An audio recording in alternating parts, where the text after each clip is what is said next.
Hello Mark, my name is Keisha and my student number is 49. The title of the speech is Know Your Worth and then Ask for It. I'm a junior at NCUE. The name of the speaker is Casey Brown and the name of the speech is Know Your Worth and then Ask for It. Now I'm going to start the speech.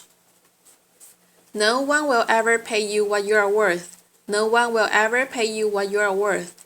They'll only ever pay you what they think you are worth, and you control their thinking, not like this, although that would be cool. Laughter. That would be really cool. Instead, like this, clearly defining and communicating your value are essential to being paid well for your excellence. Anyone here want to be paid well? Okay, good, then this talk is for everyone. It's got universal applicability. It's true if you are a business owner, if you are an employee, if you are a job seeker. It's true if you are a man or a woman. Now, I approach this today through the lens of the woman business owner, because in my work I've observed that women underprice more so than men. The gender wage gap is a well-traveled narrative in this country. According to the Bureau of Labor Statistics, a woman employee earns just 83 cents for every dollar a man earns. What may surprise you is that this trend continues even into the entrepreneurial sphere. A woman business owner earns just 80 cents for every dollar a man earns. In my work, I've often heard women express that they are uncomfortable communicating their value, especially early on in business ownership. They say things like, I don't like to toot my own horn. I would rather that the work speak for itself. I don't like to sing my own praises.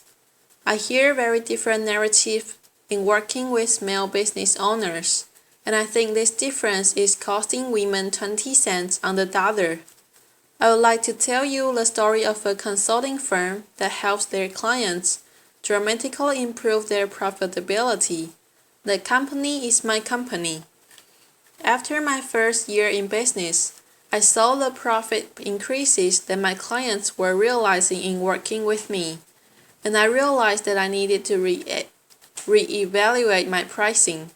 I was really underpriced relative to the value I was delivering. It's hard for me to admit to you, because I am a pricing consultant. Laughter. It's what I do. I help companies price for value. But nonetheless, it's what I saw, and so I sat down to evaluate my pricing, evaluate my value. And I did that by asking key value questions. What are my clients' needs and how do I meet them? What is my unique skill set that makes me better qualified to serve my clients? What do I do that no one else does? What problems do I solve for clients? What value do I add? I answer these questions and define the value that my clients get from working with me, calculated their return on investment, and what I saw was that I needed to double my price, double it. Now I confess to you, this terrified me. I'm supposed to be the expert in this, but I'm not cured. I knew the value was there. I was convinced the value was there, and I was still scared out of my wits. What if nobody would pay me that? What if clients said, that's ridiculous. You are ridiculous. Was I really worth that? Not my work, mind you, but me. Was I worth that? I'm the mother of 2 beautiful little girls who depend upon me. I'm a single mom. What if my business fails? What if I fail? But I know how to take my own medicine. The medicine that I prescribed to my clients. I had done the homework. I knew the value was there. So when prospect came, I prepared the proposals with the new higher pricing and sent them out and communicated the value. How's the story end? Clients continue to hire me and refer me and recommend me. I'm still here. And I share this story because doubts and fears are natural and normal. But they don't define our value, and they shouldn't limit our earning potential. I would like to share another story about a woman who learned to communicate her value and found her own voice. She runs a successful web development company and employs several people. When she first started her firm and for several years thereafter, she would say, "I have a little web design company." She would actually use those words with clients. "I have a little web design company." In these and in many other small ways, she was diminishing her company in the eyes of prospects and clients, and diminishing herself. It was really impacting her ability to earn what she was worth. I believe her language and her style communicated that she didn't believe she had much value to offer. In her own words, she was practically giving her services away. And so she began her journey to take responsibility for communicating value to clients and changing her message. One thing I shared with her is that it's so important to find your own voice, a voice that's authentic and true to you. Don't try to channel your sister-in-law just because she's a great salesperson, or your neighbor who tells a great joke, if that's not who you are. Give up this notion that is tooting your own horn. Make it about the other party. Focus on serving and adding value, and you won't feel like bragging. What do you love about what you do? What excites you about the work that you do? If you connect with that, communicating your value will come naturally. So, she embraced her natural style, found her voice, and changed her message. For one thing, she stopped calling herself a little web design company. She really found a lot of strength and power in communicating her message.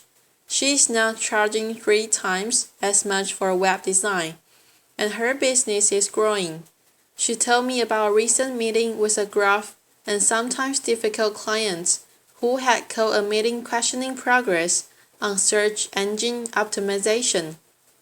She said in the old days, that would have been a really intimidating meeting for her. But her mindset was different. She said she prepared the information, sat down with the client, said this isn't about me, it's not personal, it's about the client. She took them through the data, through the numbers, laid out the trend and the progress in her own voice and in her own way, but very directly said, "Here's what we have done for you." The clients sat up and took notice and said, "Okay, I got it." And she said in describing that meeting, "I didn't feel scared or panicky or small, which is how I used to feel. Instead, I feel like, okay, I got this. I know what I'm doing. I'm confident." Being properly valued is so important. You can hear in this story that the implications range far beyond just finances into the realm of self-respect and self-confidence. Today I have told 2 stories, one about defining our value and the other about communicating our value. And these are the 2 elements to realizing our full earning potential. That's the equation. And if you are sitting in the audience today and you are not being paid what you are worth, I would like to welcome you into this equation. Just imagine what life could be like, and how much more we could do, how much more we could give back, how much more we could plan for the future, how validated and respected we would feel if we could earn our full potential, realize our full value. No one will ever pay you what you are worth. They will only ever pay you what they think you are worth, and you control their thinking. Thank you. Applause. This is the end of the speech. Goodbye, Mark.